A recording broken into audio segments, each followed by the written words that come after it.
Welcome to the first official OAC monthly broadcast of 2021. I'm Christy Kuna. And I'm James Zervios. And we are so excited to be back again for a new year, season 2, episode 1. Right. So it looks like we were picked up for a second season. Thanks to all the viewers for making that happen, Absolutely. right? Thank you for everyone tuning in. And so we will have 12 episodes again this year, maybe a special edition episode, who knows?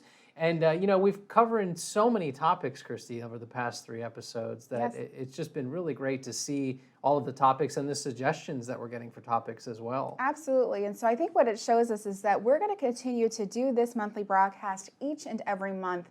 So make sure you're making plans to join us each month for a lot of great stuff in store. And as James mentioned, we really want to keep bringing you these thought-provoking topics, these trending topics, great discussions, real conversations. So we're starting the new year off in such a good way, and definitely lots in store. But we definitely also want to hear what topics you want to see covered in future broadcasts, so let us know.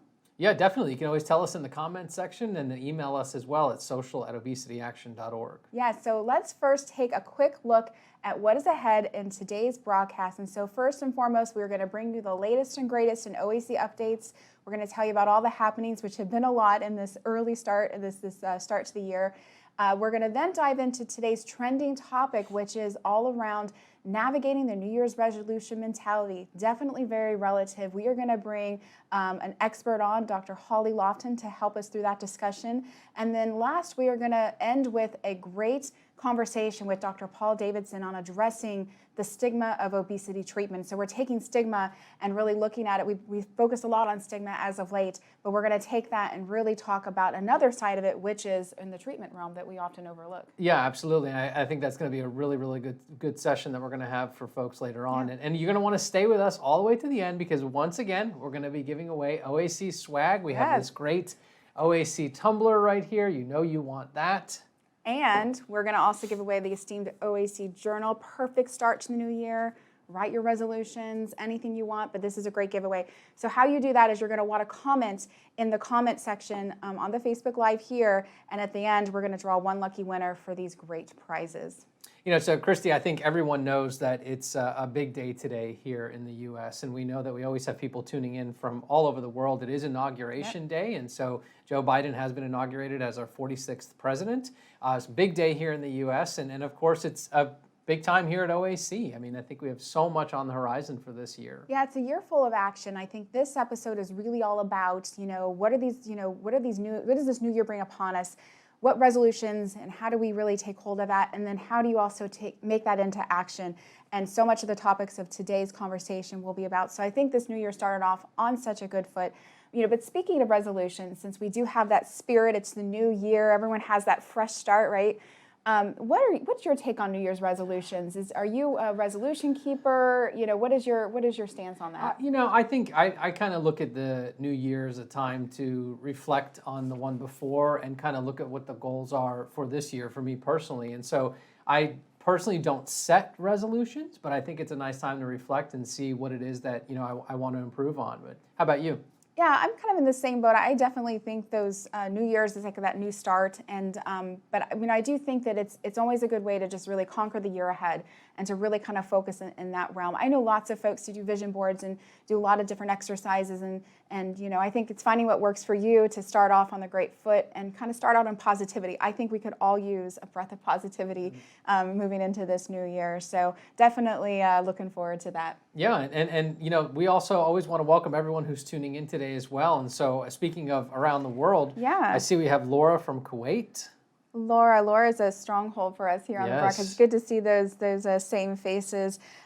We have Heather, who is saying hello from Arizona. Welcome, Heather. We have Patty from Virginia, and we have Carolyn from Oregon. Yes, and Stephanie is saying hello from Tuscaloosa, Alabama. So that's really awesome. Some different cities represented there, so that's always nice to see. And then way down under, we have Andrew from Australia. Australia, gosh, that's got to be I'm not sure what time it is there, but thanks for tuning in at an off hour. We know it's probably an off hour. Yeah, but so great interaction. I think we're already seeing in the comments. Keep that going, and I think it's safe to say action's getting taken by the horns this year from what I'm seeing so far. Yeah, it really is, Christy. I think there's so many things, and we'll talk about a little bit later on about the brand new bias campaign that OAC's unveiled, and even our advocacy efforts that we've already begun working on. There's so much that has really been happening so far this year for OAC, and I think one of the biggest things that we saw from last year was our annual survey. Yeah, the response that we got with that as well. Absolutely. So I know we talked about this on previous broadcasts, but and if you are a follower of us and got this in your email, we did conduct our annual survey. It was a tremendous response. So thank you to everyone who participated in that. Such valuable insight. We are so excited to really dig into that. But what we have really taken a peek at early on here is some of the sharings you have on what types of things that you shared with us, how you want to take action for the OAC this year. So I think it'd be great to kind of take a peek at what some folks shared with us. Yeah, absolutely. And so Karen from New York says she wants to lead support groups and share OAC education and resources. And Karen, that's one of the best things that you can possibly do for us at the end of the day, is to get our resources out there into the public. I like this one. So Jim from Idaho has shared in the survey that he's wanting to find some new ways to expand obesity care coverage in his state. I think obviously is such a crucial point, but one I think folks are a little intimidated to take on. But kudos to you, and I think that's definitely a huge step in the right direction for helping the OAC in our efforts. And Tony from California says he wants to help people understand that obesity is a chronic and complex disease, so treatment can be taken more seriously. Tony, if you're watching today or you're watching this later, I think that is one of the crucial things that OAC has continued to work on in all that we do, is that this is not just a disease of eat less, move more, and that's not how we should look at treatment. So I think, Tony, you're right on the money with that one. We also had another sharing around Marilyn from Louisiana wanting to share our resources in local community. Community efforts are so important. Lots in store for that. So great insight, great commitments to action, and we've already started that here early in 2021, right? Yeah, and for those of you that are tuning in today, keep sharing in the comments. How do you want to take action in 2021? And of course, if you're doing it on social media, we encourage you to use the action hashtag, which is hashtag OAC Action. You see it on your screen right there. So make sure that you're using that hashtag anytime you're taking action on behalf of OAC. Yeah. Well, let's dig right into sharing the updates and the news items. There's been lots already in just this early start to the year. And the first and foremost that we want to share is an update around the OAC's recently unveiled weight bias campaign called Stop Weight Bias. James, I know this is a project that your team had worked on for so long, and it became a reality just last week, and we had a great special broadcast. So hopefully, if you haven't tuned into that, you can catch back up on our Facebook page. It's on there. But for folks that weren't able to take part and to see and get that unveiling, why don't you walk everyone through what was missed and what to look forward to? Yeah, so Christy, that campaign, as you know, was over 2 years in the making. We did a lot of background research on that to develop the Stop Weight Bias campaign, and we had the privilege of launching it last Tuesday. And so thank you for everyone who was able to tune into that. And as Christy said, you can check it out on the Facebook page and our YouTube channel as well. Stop Weight Bias is really the OAC taking a stand. This is us saying enough is enough, and we're not going to put up with the weight bias and stigma anymore that really is so prevalent for people that are dealing with weight issues. And so this is our moment to stand up and say it's time to stop weight bias. And last week, we had the privilege of sharing the 60-second PSA with everyone, our television commercial that airs nationwide. And today we actually have a special treat with everyone, and we'll want to show them the 30-second one as well. Oh, great sneak peek. So yeah, this is the official commercial that is part of this campaign. It's a crucial way that we spread this important message, and you probably will see it soon airing in your local communities. So let's take a look. Yeah. Millions of people deal with obesity and face unfair weight bias every day. We don't want you on our team. You're too slow and fat. Weight bias is harmful, not helpful. Everyone deserves to be treated with dignity and respect. Learn more about weight bias and how to help end it. Visit stopweightbias.com. Let's work together to stop weight bias today. Amazing. Amazing. I truly get chills still, even from that 30. That's the first time I've seen the 30-second version, to be quite honest. So still get chills. Congrats to your team. What a really well put together message and an important message. And Christy, one thing that's important to point out is that the commercials that'll air, there's 5 total, the 160-second and the 430-second. Those are real stories that are featured in those commercials. Those are stories that we actually gathered through research and focus groups that we did in preparation for the campaign. So thank you to everyone who was a part of that. If you took part in those surveys and in the focus groups, or if you've ever even shared your story with OAC, it definitely helped contribute to this very, very important campaign. And the commercial is just a piece of what the campaign is. And there's a whole website. If you haven't been to the website yet, stopweightbias.com. We're actually going to show you the site here for a moment. So this is the main page, but here you can learn more about weight bias, all the different areas that it's prevalent in children, healthcare, education, and so on. You can learn how to be part of the solution. So you can sign up to learn more about weight bias. You can sign up to donate to the campaign, which we do have a specific Stop Weight Bias Fund. So any monies donated to the campaign actually go directly to our weight bias efforts. You can learn more about real stories and hear from people that have dealt with bias. Tons of resources to check out. And then, of course, a little bit further down the page, you can actually take the Stop Weight Bias quiz. So if you think you understand weight bias, or you think you know, like, oh, I know what weight bias is, or I think I have an idea, take the quiz, check it out, see for yourself, and see if you do have a good understanding of it. Very cool. So yeah, definitely good to see that kind of live in action as it kind of debuted last week. And I'm really excited to see the traction and how we've moved the needle in bias. I think this is the way that we're going to do it. So absolutely. Yeah, well, let's talk about something equally as important as treatment. And so we've had some really promising news, just to continue with our news for a moment here, on the treatment front. So two things to share in that regard. So the first is the American Board of Obesity Medicine recently just put out a release that really showcased the traction they've made on certifying new obesity specialists. In fact, I think they hit a record number that they were so excited to share. And I think what this shows is how important the specialty in obesity in medicine is growing, and there's so much interest in it. Yeah, they actually, Kirsty, the exact number was more than 1,400 physicians Wow. are set to take the ABOM certification exam. And that really just speaks, in the midst of a pandemic. Sure, So that really speaks to the efforts that are being put forth to make sure that people are certifying themselves in obesity medicine, which a lot of folks don't know about. A lot of folks don't know that there is a certification for that. Right. And so that was great to see so many individuals signing up to take that exam. So that's 1,400 new obesity Yep. Certified physicians to go help and to talk about weight. I mean, that's really what that means, is that these are qualified professionals to go and have that conversation, which we know is a really hard one. So our obesity care providers database that we've talked about before has those folks. I know those folks Yep. are going to be in there, so exciting to see that expansion there. The second thing along the lines of treatment that we saw coming down the pipeline this past, really late last year, early this year, is we have 2 new approvals for new treatments for adolescents with obesity. So maybe let's talk a little bit about some of the press on that. Yeah, so late last year into early this year, both Rhythm Pharmaceuticals and Novo Nordisk received FDA approval for treatments for children with obesity. And this is really a big deal because oftentimes, especially with children, I mean, even in adults, you hear the eat less and move more mantra from healthcare providers. But this actually gives providers more tools in the toolbox to deal with childhood obesity, which is so important, especially if you're tuning in and you're a parent and your child struggles with weight and you've been down that road, you know the answers that you're going to get. So these are some great tools that parents can talk to a provider about and see if it's right for them. Yeah, innovation and treatment is so important. We're going to continue to keep a pulse on that as usual, so hopefully more to come in the near future in that regard.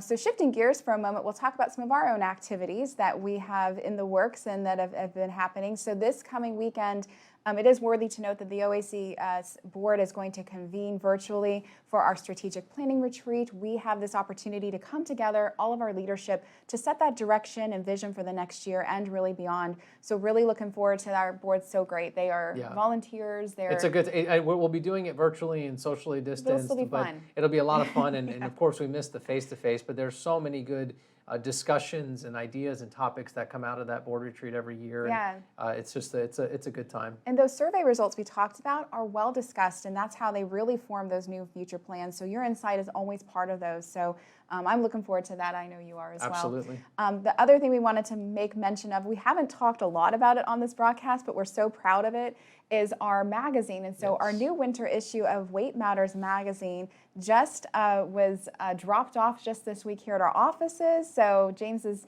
doing a showcase here, but maybe walk folks through what this issue has. Yeah, absolutely. So for those of you that might be tuning in and not familiar, this is the official publication of the OAC. And if you're a Premium Access member, you are receiving this in the mail. You will receive it within the next week or so. But Weight Matters magazine is published 4 times a year. As Christy said, the winter issue, hot off the press. This is a really good issue. This talks about COVID-19 and obesity. It also talks about a topic that is not talked about that often, and that's the internalization of weight bias. And that's actually something that even the Stop Weight Bias campaign touches on. But a great publication. Very proud of this. The OAC has published this now for coming on 16 years.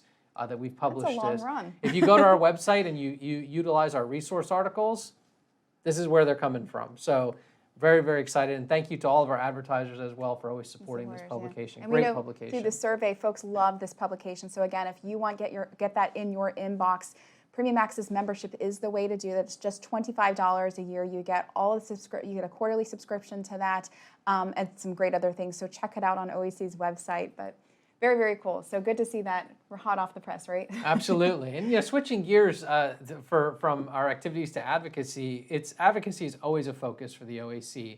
And with a new administration coming on, it's a great opportunity. And OAC has already had a successful meeting with the Biden transition team, President Biden transition team, and we have lots of both federal and state and local advocacy planned. And so I think it just speaks to how quickly we're already working on advocacy in 2021 and ahead of the curve with this. It started late last year, and I think it's always a good time, since we're starting the new year, to do a look ahead at what advocacy looks like, in this new year with the new administration. So we thought of no one better to give this update than OAC's very own OAC President and CEO Joe Naglaski, who is joining us from just down the hall as we remain socially distanced here in the office. So welcome, Joe. Good to have you back on our broadcast. Thanks for having me. And again, one of these days I will rise up out of the center there and actually be on the main set with you to do this segment. But happy to be here virtually today. Yeah, you need to make your live debut here, so hopefully that'll be coming soon. Joe, as you know, it's a huge day today in the United States, and we have so many folks tuning in to not only this broadcast, but our inauguration that took place. And there's so many changes in Washington. And I think folks often wonder, what does that mean for me, right? And so as OAC does have such a strong focus in advocacy, what does this change mean for OAC members? Yeah, so I think, change is always a good thing when it comes to our work. We are always looking for the next champion, and I will tell you, though, that I think the real fundamental thing with obesity is that, we're not a left or a right or a Republican or a Democrat or an independent issue. We get support from across the political spectrum. And so I always see this opportunity, as we see change, that there's an opportunity to try to identify who that next champion will be. I can tell you that, you never quite know where it comes from, but really what we need our elected officials to do is to make obesity their number one or their number two priority, in their personal efforts to try to change, or to better society. And that's always our challenge, right? We've never meet with an elected official who doesn't think that obesity isn't an important issue. What we have trouble do is finding someone who makes it their number one or their number two issue. And that's why we love to see new people coming in, because we can target them to say, hey, can we find that person who's willing to make this their primary or at least their secondary issue moving forward. Yeah, and I think that's fascinating because, as you think about this, of course, this episode's all about New Year's, but, when you think about having some of the political changes that, we face every 2 years, 4 years here in the United States, it's always interesting for our efforts to think, how does that work? So, Joe, maybe give some introspect to our viewers that how does that interaction work with these newly elected officials, and how can our members get involved in those efforts as we really establish, priorities in our new relationships with these officials? Yeah, so we start almost right away. Actually, members of Congress were, sworn in a week ago.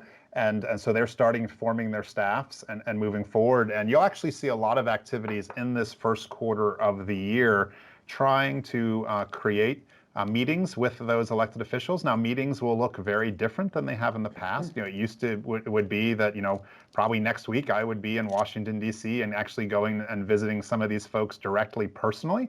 Obviously, we'll do that a little different this year, and we have to do that via Zoom or a Teams meeting. And so we look forward to doing that. But those meetings will start very, very shortly. And I think there'll be lots of opportunities for our members. And I think the timing of Obesity Care Week coming up here in late February, early March is perfect, because there'll actually be opportunities for our members to sign on to some correspondence to President Biden, as well as our newly elected officials and our existing officials, right, the ones that were reelected or weren't up for election this year, to support our cause and our efforts. And I'll say this work, as you mentioned earlier, has already started, and we've already had our first meeting late last year with the Biden transition team. So this is an effort that never stops. We're very used to doing this, right? It's pretty much every 2 or 4, depending on the cycle of elections, and we do this both at the federal level and at the state level too. So keep in mind, if you have newly elected folks at your state level, this is also a great opportunity for you to reach out and share with them your needs and your concerns. Yeah. Joe, you've talked a couple times about the Biden transition meeting, and we talked about that on the last broadcast, that it was coming up, and we teased it today that it happened. Can you give us an update on how that meeting went and what exactly was discussed? Yeah, so it was an exciting meeting, and I was privileged to be joined by Chris Gallagher, who is OAC's policy consultant, and then Jeannie Blankenship, who sits on OAC's board as well, and actually works for the Academy of Nutrition and Dietetics, to meet with some members of the Biden transition team. And it was folks who were focused on Medicare, Medicaid, the Department of Health and Human Services, and the Food and Drug Administration. And we requested that meeting because we wanted to talk about the impact of COVID and how obesity and COVID together obviously can lead to very negative consequences.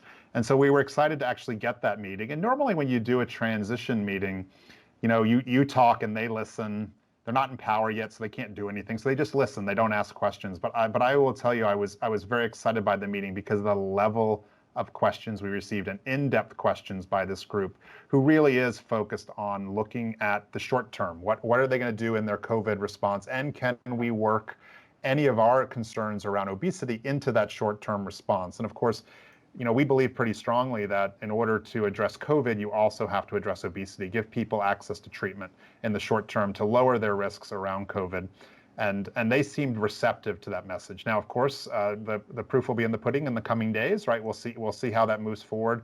But we did actually ask them to make some of the changes that we've been advocating legislatively to make them administratively. And so we'll see what happens with that. But we are cautiously optimistic post that meeting. And again, I would just encourage everyone that there'll be an opportunity, I think, for you to lend your voice to that argument as well as we approach Obesity Care Week. So just stay tuned for that, but it will not be long that we're going to ask you, our members and our viewers and our friends, to sign on to a letter to President Biden asking for something very similar. Joe, I think I've had the privilege of doing Hill visits with you many times, and I think the one point that you brought out that I want to reemphasize for folks is the fact that during that transition meeting, they were asking questions and they were talking back. I know sometimes we've done Hill visits, and when somebody's just kind of staring at you and not giving anything back, you kind of feel like, okay, is this working? Are you listening? Do you care? But I think the fact that there was that dialogue is just so important for folks tuning in to understand that. I agree 100%. I mean, that's what you're trying to do, is create a conversation, create a relationship. So we'll be looking to see where those transition team members end up in the administration. Some actually will probably take high-level policy offices within the departments that they were representing. Others will go back to the private sector, but hopefully we'll be able to create those connections to who is going to step into those roles within the Biden administration. So we're very much looking forward to that continued work. So. Sounds like lots to keep a pulse on and to continue, and we so appreciate you, Joe, taking time out of your busy schedule to share that, and I think there'll be more to share in the future. Absolutely. It's safe to say. So thanks again, Joe, for sharing that, and it's been once again a pleasure to have you on our broadcast. Thank you guys very much. We'll talk soon. Thank you. Yeah, I definitely think that a couple of those take-home messages with that is the fact that there is so much to keep a pulse on right now, and we are doing that. And in the meantime, there are going to be so many opportunities coming ahead where our folks, you guys viewing at home, can get actively involved. Even though politics can be a little bit jading, I think there's just a different temperament right now. I think it's safe to say that the nice thing about what we get to do is that it's really just all about helping change the world for people with obesity. Yeah, absolutely. And there's so many ways that people can still get involved, right? I mean, and stay up to date with us on social media. You can sign up for our alerts, to check out our action center. A lot of different things that people can do. Yeah, so let's jump into our next segment, which is our trending topic that is all about navigating the New Year's resolution mentality. I think it's safe to say that the resolution season is upon us. If you watch anything on TV or scroll on ads on online, you're just bombarded with so much. Yeah, I think this is the time right now. You always see that that late December to probably early February is that block of time where folks are just targeted with so many ads. In fact, businesses sell almost $300 billion of products and services globally to help people lose weight, mostly in the New Year resolution season. So if you think about that, this is the time that they're absolutely targeting folks more than ever. It's hard to know, because then you think, well, how do I unpack all of that? I'm getting all these mixed messages. And so I think, we really wanted to talk about that today, because it is something that we face each and every start of the year. So definitely, I think, a good conversation to have. It's a great conversation, and we couldn't think of anybody better to have this conversation with than Dr. Holly Lofton. She's a former OAC National Board member and director of the Medical Weight Management Program at NYU Langone Health. And most importantly, she's a personal friend of mine. Welcome, Dr. Lofton. How are you doing? Good to have you. Hi, James. Hi, Christy. I'm so happy to be here. Yes. And I've been looking at the comments in the Facebook Live, really interesting comments. Hope we can touch on some of those.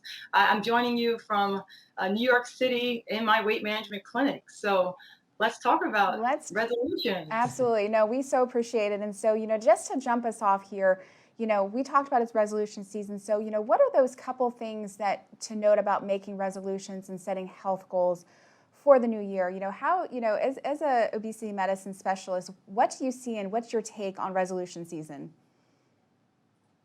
Well, I practice this daily, and believe it or not, all of you practice this daily out there in Facebook world. And resolutions usually involve some type of behavior change, whether it's a financial goal, whether it's spending more time with family, getting our weight up or down, eating more vegetables. We want to institute this behavior change. Now, in order for this to be long-term and sustainable, you want to avoid swift lifestyle overhauls, because these can feel very unnatural, not work with your environment. The family may think that you're taking all their favorite foods out, bringing all the exercise equipment in, moving all the furniture out, and just say, we can't have this. You want to take small steps.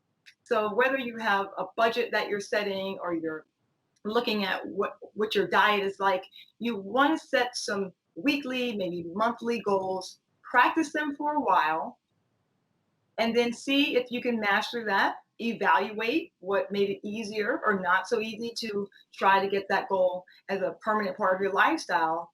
And then do as much as you can before tackling the next box on your checklist toward long-term behavior change. Holly, you brought up an interesting point in there, and you said swift lifestyle change. And when you said that, I thought of the word trend, right? Yeah. So that kind of leads me to my next question of, are any of these trends, products, programs beneficial? And what should people watch out for with these? Well, there are definitely new information and old information about health, weight loss, healthy eating, nutrition, physical activity that are real and can really get you some long-term change.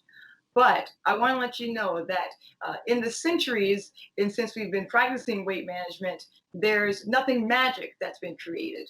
So you want to look out for too good to be true, quick fixes, devices that promise results, but don't require behavioral change. So if something sounds too good to be true, maybe it's endorsed by someone who's very famous, maybe getting a little to make those statements, you want to rethink whether that will work for you. Because in order to institute change in our bodies or change in our lives, we do have to make some of those behavioral changes. So if you're looking for a program, whether it be something online with a trainer, even with a friend, or a community weight loss program, you want to make sure that you're going to get support in both the phase of weight loss and the phase of weight maintenance. Because the weight maintenance, even after you achieve your goal, is the rest of your life. And that plan will have to change over time to facilitate maintaining that weight loss. And it's not unnatural to go up or down in weight as time goes on. Our environments change. We have to adapt the plan. So big red flags for me would be one plan for all. So if James, Christy, and I walk into our corner weight loss clinic and they hand us all the same diet, even though we have different histories and medical conditions, things like that. It is not something that can be reliably prescribed to everyone, because we know that obesity as a disease is a heterogeneous one, meaning it has different causes for different people and will have different treatments for different people. So something that's one size fits all that promises results in 100% of people is not going to work for 100% of people. So you want to make sure that it's tailored for your individual lifestyle and patterns.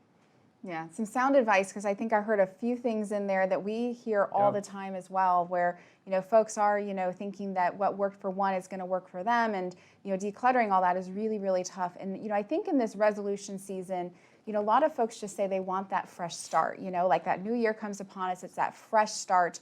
So, what are some of your words of advice for those who are kind of using that as, the new year as the fresh start, who want to address their weight? I think you shared a lot already in terms of, what to look out for, but what words of wisdom can you share so that people don't feel discouraged, that the fresh start, is just the start, right?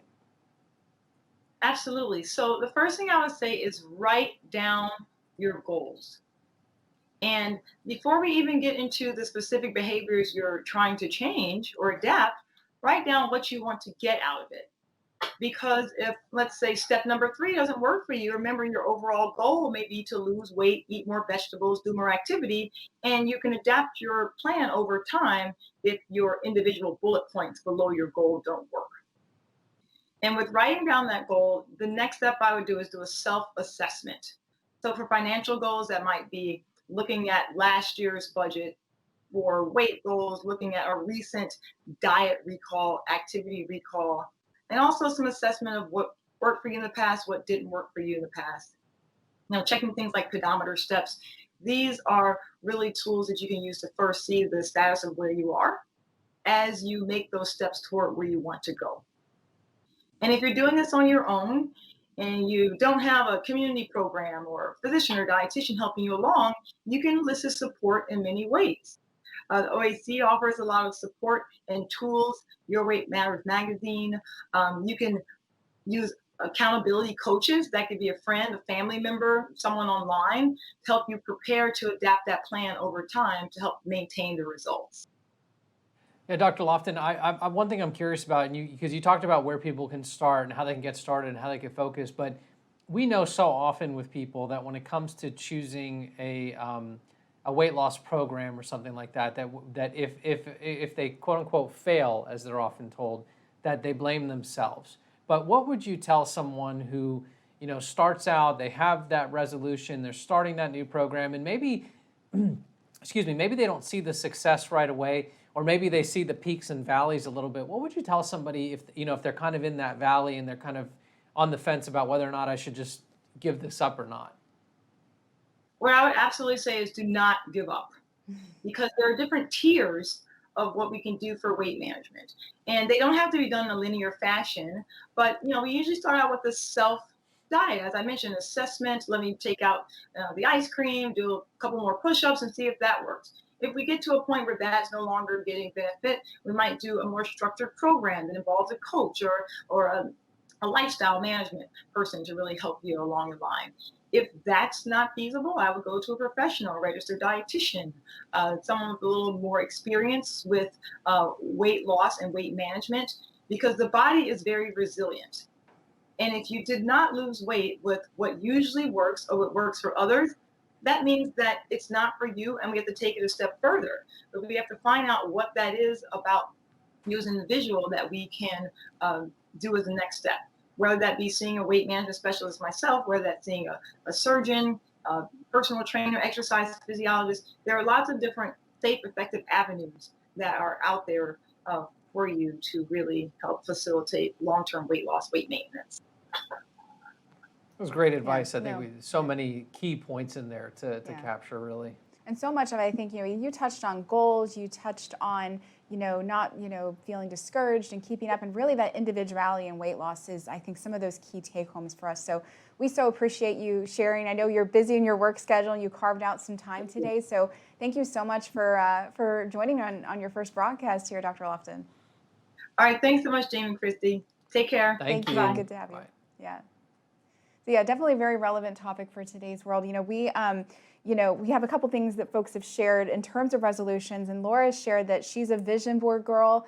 And what she's mentioned is that what I'm going to build this year, she uses her board for daily affirmations, and resolutions set her up for failure. So I think that's kind of that conversation about, the beauty and, sometimes the hardship of having the resolution season upon us. It works for some and not for the others. Yeah, and I think it's also sifting through the noise, right? So I Right. think if you think of we talked about that statistic of the amount of dollars that are put behind targeting people during this time of year. And the one thing that OAC does is we provide that science-based, objective information, and we have so many resources that people can tap into. We have our Understanding Your Weight Loss Options brochure.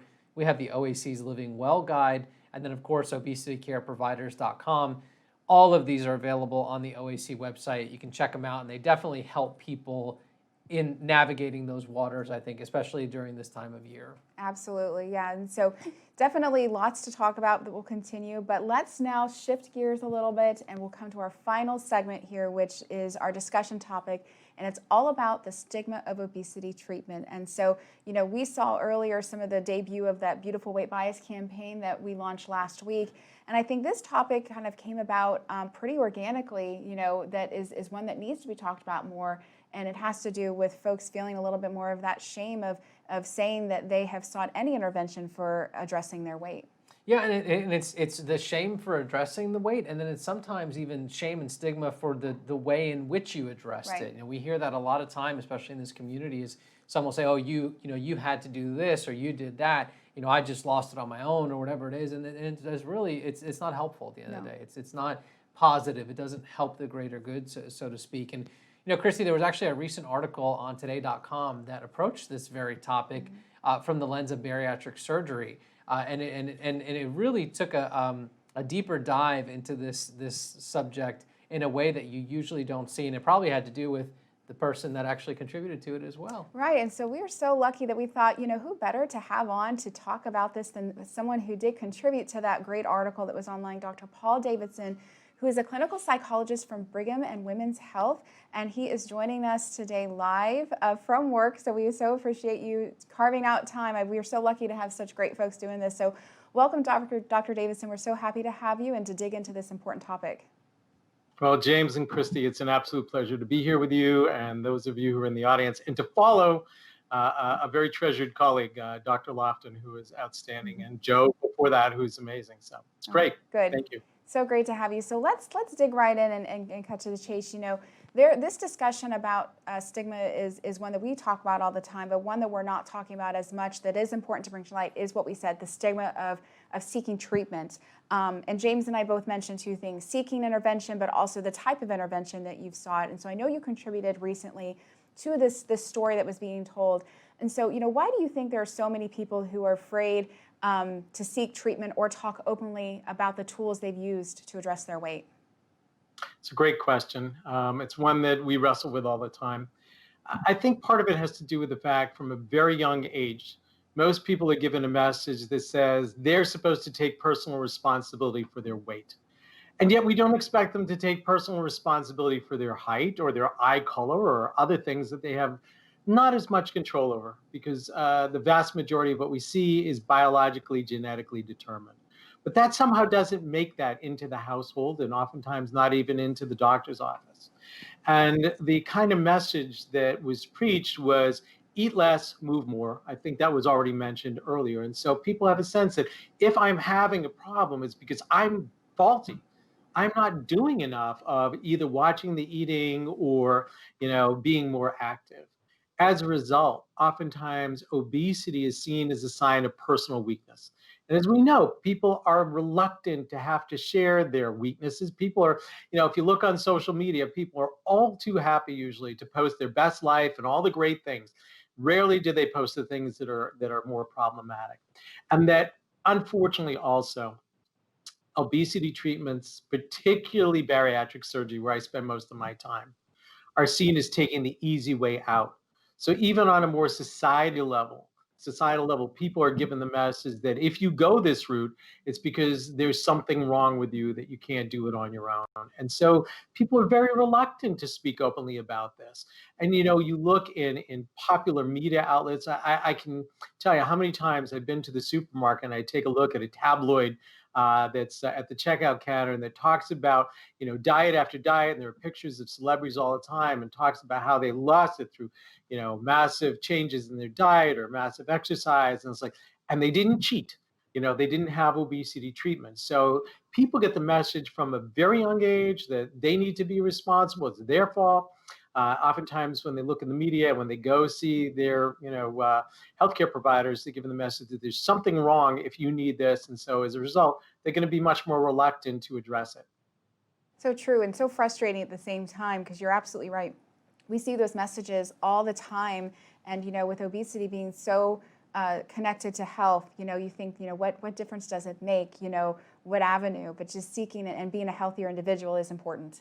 Yeah, and Dr. Davidson, how does this relate to the shame that many people face if the treatment they sought was unsuccessful? We asked this a little bit of Dr. Lofton, and I'm curious to your opinion on it as well.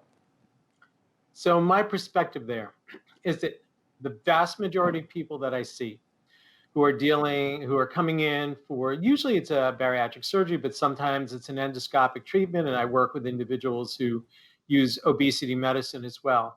For many of those folks, it's seen as a last-ditch effort in which they've tried repeatedly to diet, lose weight, only to see that it comes back on. They diet, they lose weight, it comes back on. So they usually walk into our doors feeling that they failed in some way. They have this personal weakness.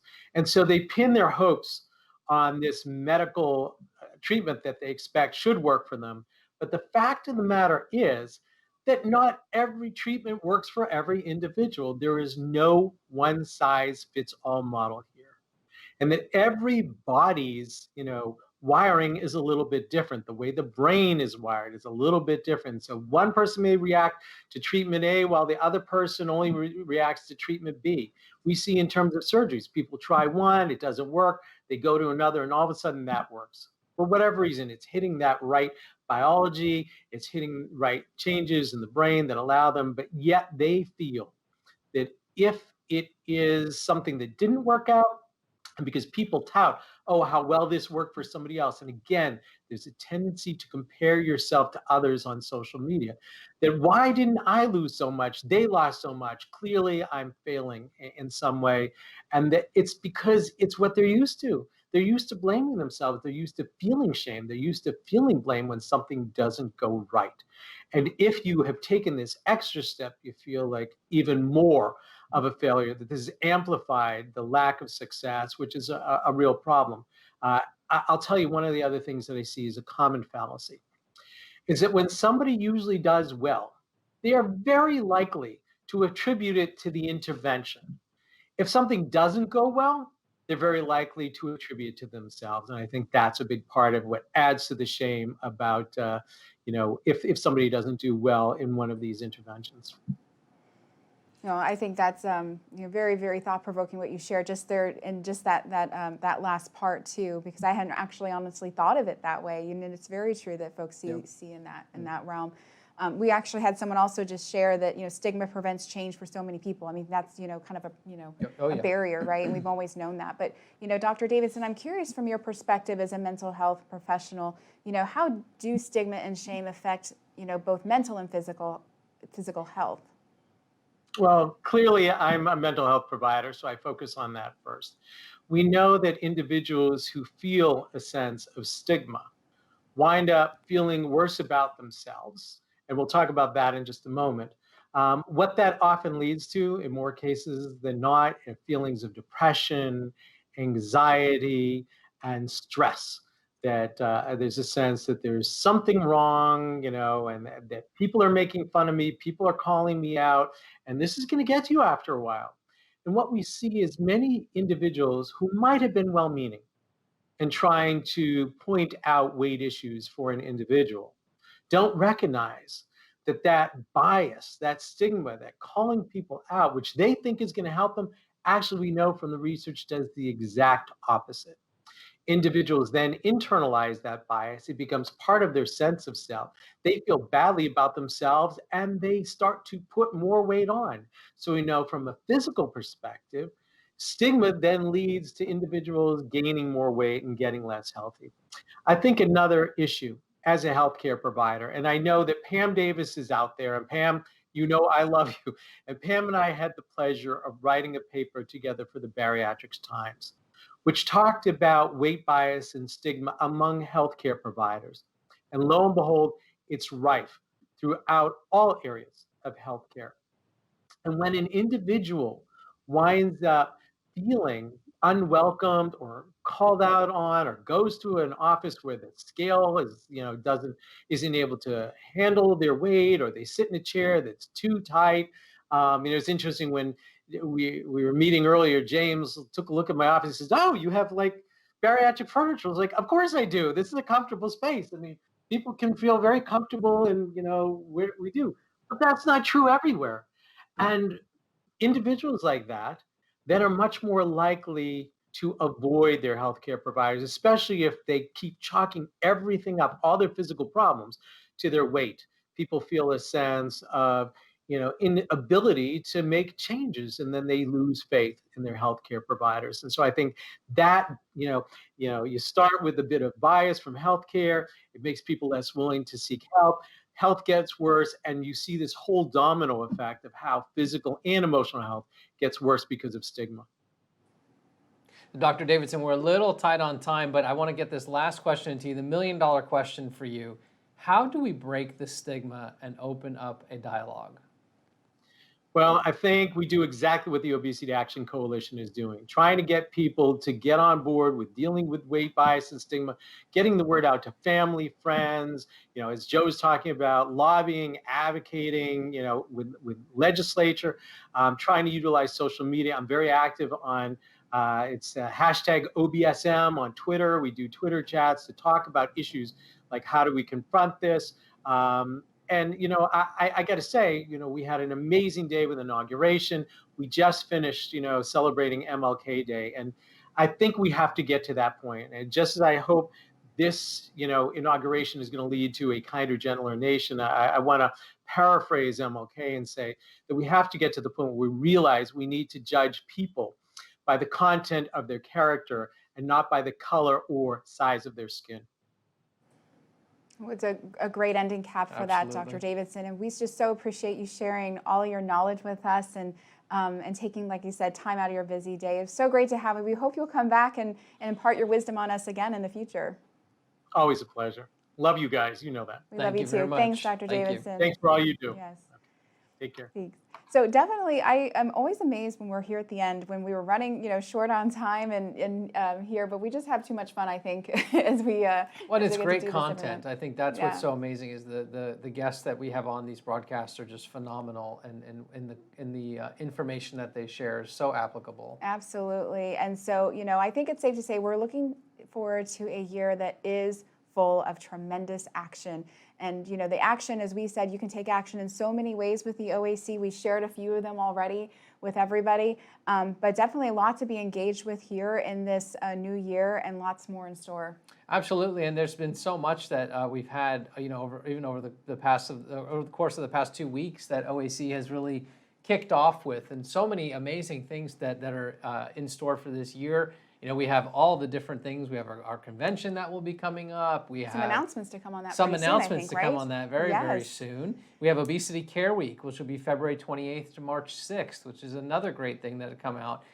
So just a lot of exciting things, and so also some changes for OAC. You're gonna see some website changes in the near future too. It's a big project we're working on it's a big too. project. So all the more reason that you make sure we see the website there flashed on the screen, and all the reason to stay connected to us on social media and to continue supporting this work that we do. But we want you to be an active part in this new year. I think that's the whole point. And we hope the messages today helped resonate all of those important topics that no one's talking about. I think that's what's really unique about this broadcast, is that no one gets to talk about these topics, have these experts. OAC has access to these quality experts at our disposal, folks like Dr. Davidson and Dr. Lofton, I mean, truly very honored to have them. And we even talked about the magazine earlier. I mean, you hear those people talking on the show, but you're going to see their articles in the magazine as well. So yes, a lot of great stuff. And I think with that, it's giveaway time. I think so. I think we're ready to do this. We kind of like let everyone be on the edge of their seats here. So James, why don't you take the first one? So it looks like our first one, the winner of the lucky OAC tumbler here, which is very fashionable with a OAC green lid, and then our logo. It's very strong and durable. I think it's dishwasher safe. It says it could be top rack only. I do really not microwave. feel that way. It might be top rack. I'm not sure. But so this is going to go to Bonnie Reinhardt. I think I said that last name correctly. But Bonnie, this is yours. We'll be shipping that out to you. Okay, and last we have, not the magazine. That one you have to be premium access to get. This is our journal. So this is the esteemed journal. And so this is going to go to Jen Slater-Thomas. Jen, congratulations. We are going to message you guys so we get your address, send these great giveaways to you, and definitely tell others about this broadcast. The next one's going to be Wednesday, February the 17th, and that's coming up here in the next 4 weeks. Yep. Plenty of time. So I know Dr. Davidson did this. He shared on his Facebook groups that he has. Do the same. This is such great content, and the purpose is to get it out there. So you can be that vehicle to help us do that. And stay connected with us until our next broadcast. Check out the OAC website. You can follow us on social media. Email us at social@obesityaction.org. Stay connected. We always love having you guys. So with that, we will say goodbye for now, but we'll see you next month, and we'll see you online as well. Take care.